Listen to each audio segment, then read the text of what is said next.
So, ito pa yung yung topic ko natin regarding sa ocean clima.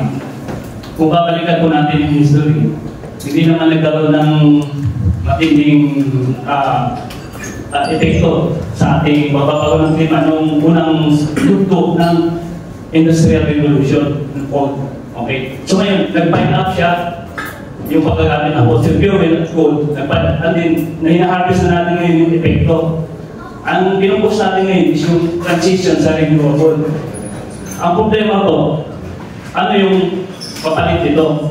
Dahil nagpupush tayo ng renewable, solar, hydropower, ang problema, itong mga kapitalista ng mga naghahari sa ating lipunan, sila na naman ang nasa likod nitong renewable energy. Kasi bakit po? Nakita po namin, umakit kami dito sa itong Sierra Madre. Kaliwat ka ng dam yung mga nilalagay yan para sa hydroelectric power, renewable.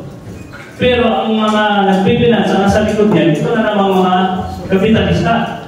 Katulad ni Enrique Corazon na siyang nasa likod ng Taliwa Dam.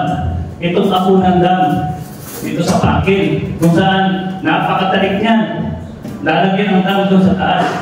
Regarding po doon sa pagpupos ng Klimapit, papanagutin ba natin itong mga in the future na magiging epekto nitong renewable? Kasi nasisira po yung individual. So yun po. Okay, marami. Siguraduhin natin na yung narrative, the dominant narrative that's being co-opted now to rationalize intensification of extractive projects ay nasa loob just transition.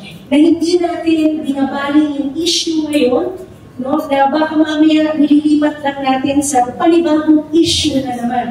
No? It's one Pandora's box after another. Ang balangkas ng pagpapadaloy ng pagnenegosyo na responsable at sustainable at nang-ayon sa daloy ng makatotohanang healthy ecosystem para sa lahat at hindi lamang sa ilang mga negosyante at negosyo.